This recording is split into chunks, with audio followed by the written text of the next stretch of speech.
the very heart of a world where magic weaves through the very fabric of nature, lies Athel Loren, known to the Empire as the Everwood, and whispered among the dwarves as the Fae Forest of the Whispering Wood. Nestled on the western slopes of the Grey Mountains, Athel Loren bridges the realms of the Empire and Britannia, a testament to the enduring mysteries of an age long past.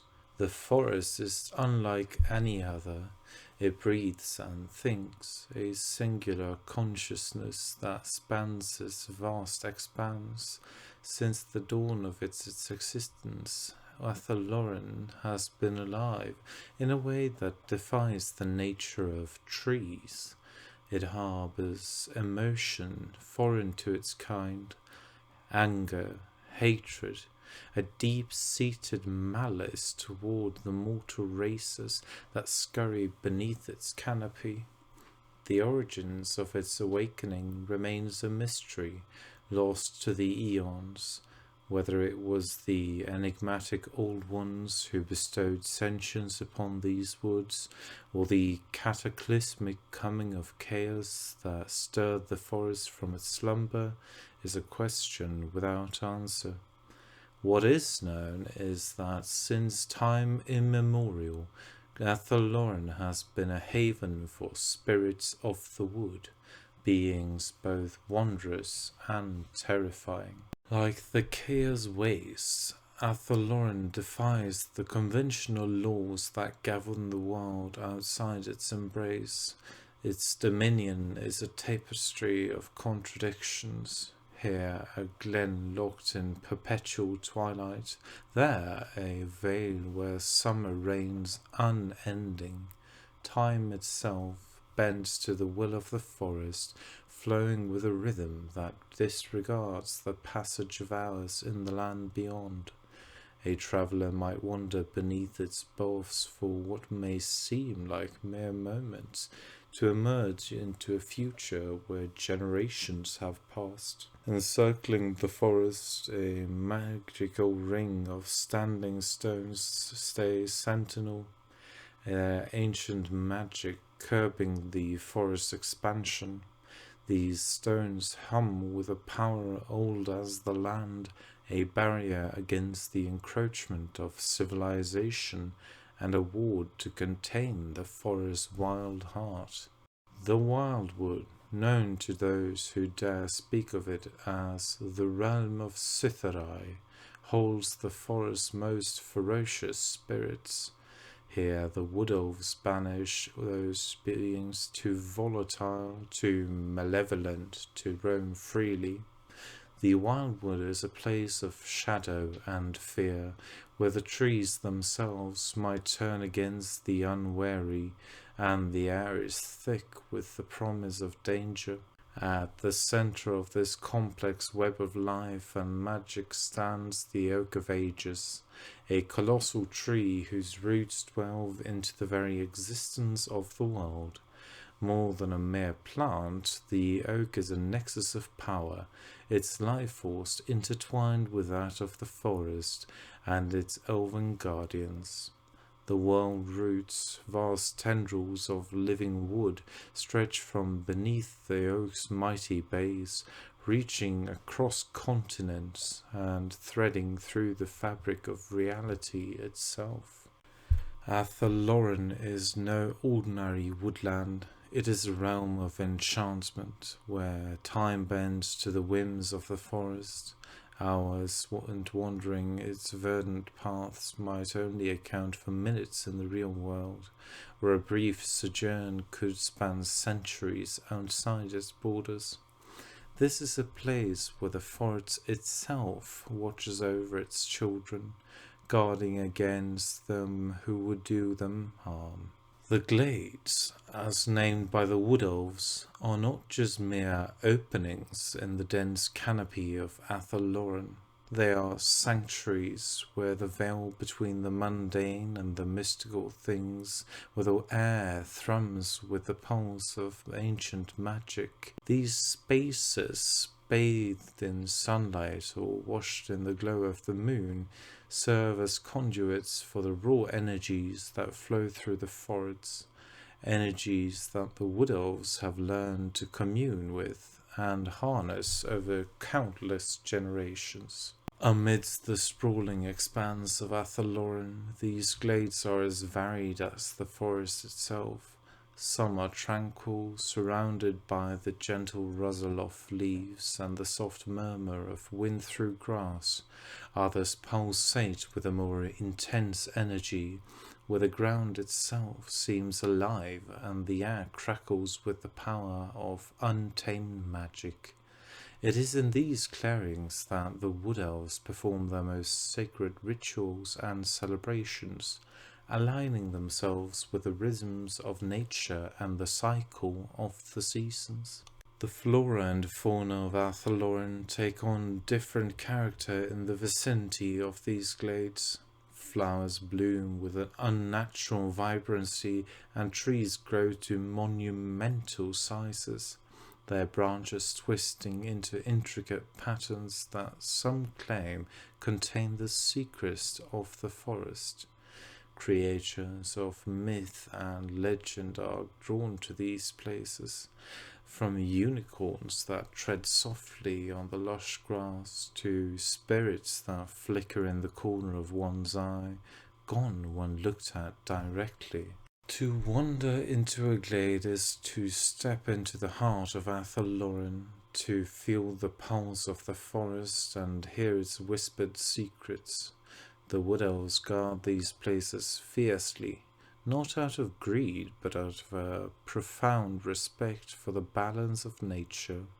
They understand that the glades are not just sources of their strength, but sacred trusts they are sworn to protect. Outside the enchanted realm of the glades, Athel Loren can be foreboding. The shadowy underbrush, dense foliage, and the perpetual twilight under the ancient trees create an atmosphere of solemnity and mystery. Travellers speak of the forest mood changing with the wind, of paths that appear and disappear as if by whimsy, and of being watched by unseen eyes. It's a place where the land itself comes alive, aware, and it's not always unwelcoming to outsiders. Yet, for all its dangers and mysteries, Athel Loren is a bastion of life and magic in a world where both are increasingly rare. The glades are the heartbeats of this vibrant entity, pulsating with life, magic, and light amidst the ancient darkness of the woods. They stand as reminders of the enduring power of nature and the deep bonds that the Wood Elves share with their enchanted home. The forest of Loren, with its myriad glades and sprawling expanse, become more than just a sanctuary for the Wood Elves. It became a crucible for their diversification and adaptation. As the early elven kindreds ventured deeper into the forest, they were drawn to different parts of it, not just by the lay of the land, but by a deeper, almost spiritual affinity for certain areas. This initial attraction laid the foundation for the diverse cultures within the Wood Elf society, each shaped by the very essence of the glade they chose to inhabit. These chosen glades, vibrant with life and magic, began to exert a subtle yet profound influence on the kindreds that dwelled within them. The elves, in turn, adapted their lifestyles to harmonize with their surroundings, crafting dwellings from the living wood and learning the secrets of the forest. The bond between a kindred and its glade was symbiotic, with each drawing strength from the other. Among the Wood Elves, stories abound of the various glades and the kindreds that claim them as their own. Each glade has a distinct spirit and character, influenced by the type of trees that dominate its landscape. the quality of light that filters through its canopy, and the particular magic that flows beneath its soil. Some glades are verdant havens, bathed in sunlight and teeming with life, while others are serene and shadowy, wrapped in an air of ancient mystery. The lore speaks of shad glades, places of great power and beauty where all kindreds are welcome. These communal sanctuaries serve as a meeting ground for the disparate groups, where they can celebrate their common heritage and partake in rituals that reinforce their connection to the forest and each other. Conversely, there are glades that are avoided, shrouded in tales of misfortune or imbued with an aura that is anathema to the elves.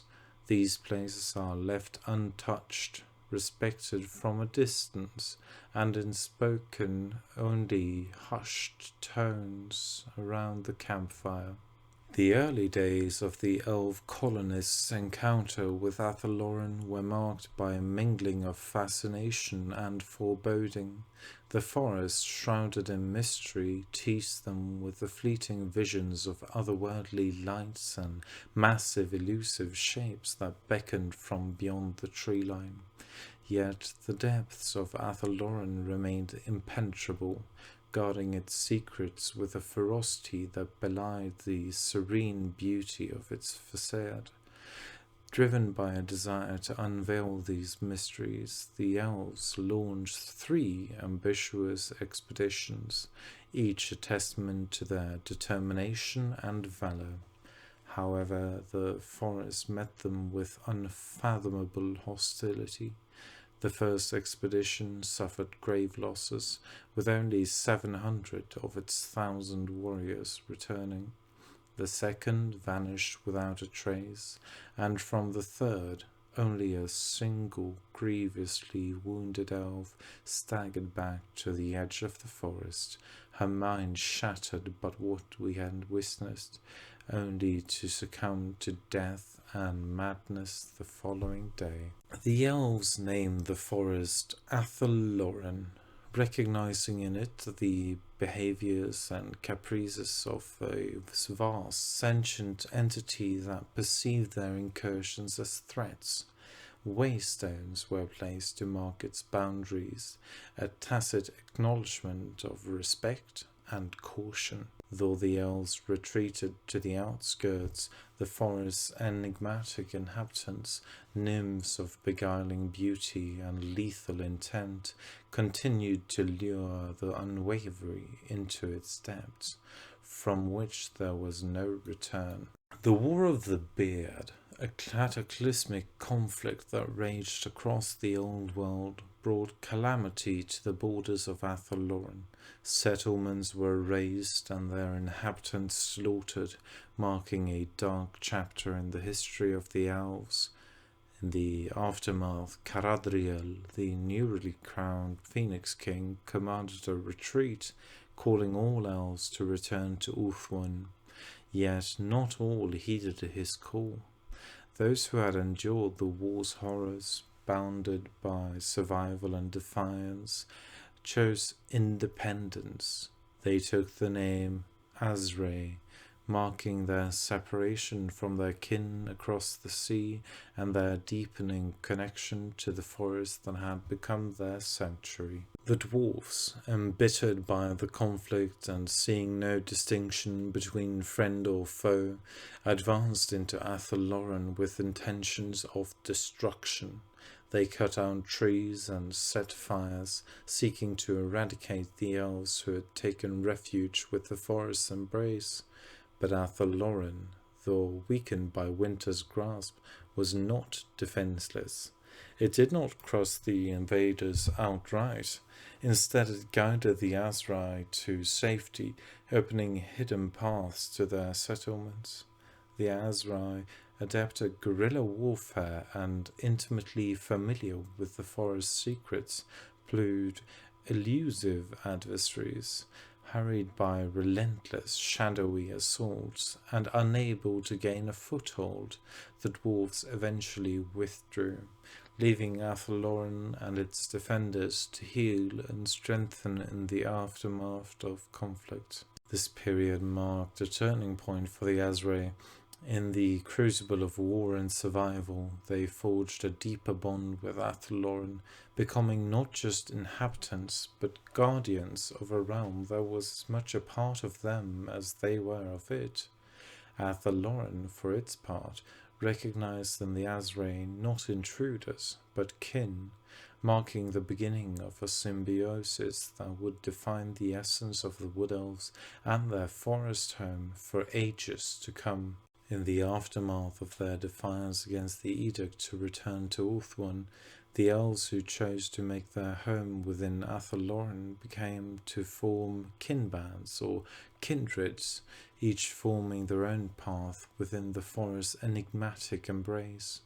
As they ventured deeper, navigating the complexities of their new home, disputes inevitably rose amongst them. Yet, as if recognizing their resolve and reverence, the forest hostility waned, guiding them ever closer to its heart. It was a momentous discovery when a kinband stumbled upon the Oak of Ages, the very heart of Athel Loren. Among them was Ariel, a sorceress of unparalleled potential, who achieved what none before her could. She communicated with the forest itself. This pivotal encounter marked the beginning of a covenant between the elves and Athel Loren. They vowed to serve and protect the forest, offering their service and sacrifice in exchange for sanctuary. Yet, even with this newfound harmony, the southeastern corner of the forest remained a forbidden domain, its mysteries sealed away for all who dared to enter.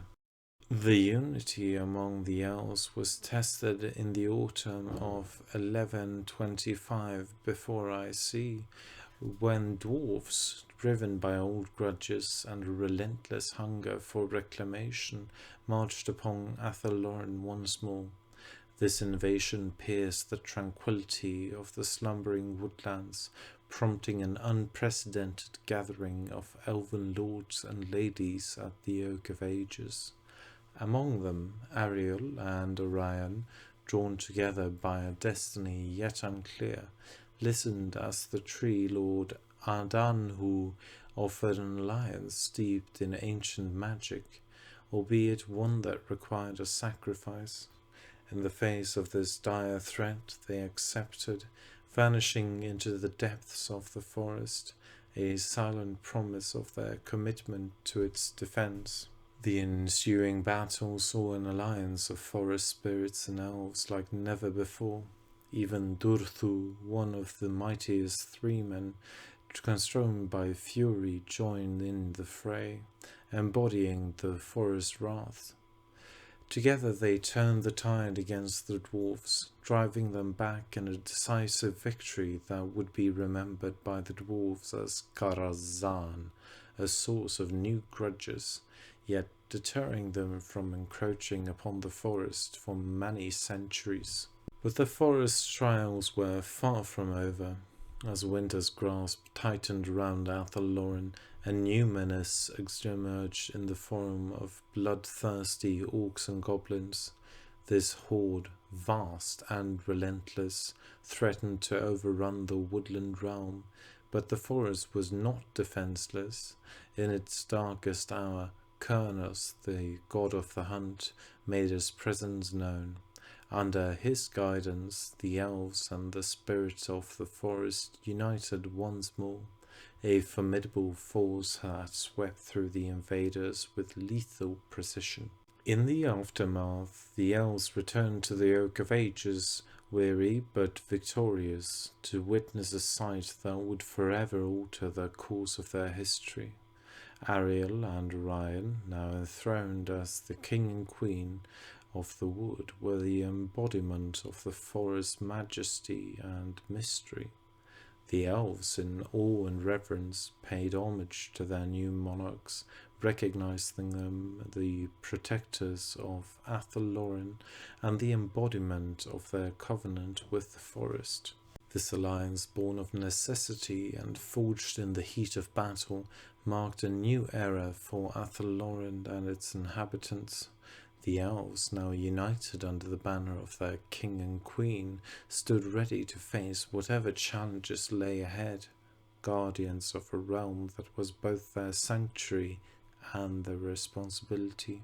As the season turned within the ancient bounds of Athel Loren, the realm and its inhabitants settled into an era of unprecedented harmony.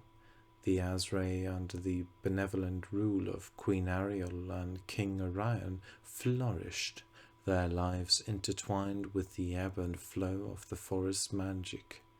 The once hostile and impenetrable woodland had become a true sanctuary, not just for the elves, but for all creatures that dwelled within its embrace. The covenant between the Azrae and Athel Loren, sealed by sacrifice and bound by mutual respect, had transformed the forest into a bastion of nature's unyielding power. The Oak of Ages, heart of the forest, thrived, its root delving deep into the earth, a symbol of Athel Loren's vitality and its connection to the world beyond. Yet peace in such mystical place was always a delicate balance. The Azrae remained vigilant, guardians of a realm that existed at the cusp of reality and myth. The southeastern corner of the forest, forever shrouded in mystery, served as a constant reminder of the untamed forces that still lurked in the shadows. The waystones, guardians of the boundary, hummed with ancient magic, warding off intruders and preserving the sanctity of Athel Loren. In time, the tales of the forest's wrath and the valor of its defenders spread far and wide, becoming legend. The dwarves, mindful of past grudges, steered clear of Athel Loren, their access no longer a threat to its verdant depths. The orcs and goblins, their numbers decimated, whisper in fear of the forest that fought back, a place where their kind met their end amidst the ancient trees. And so Athel Loren stood timeless, a realm of enchantment and danger, of beauty and mystery.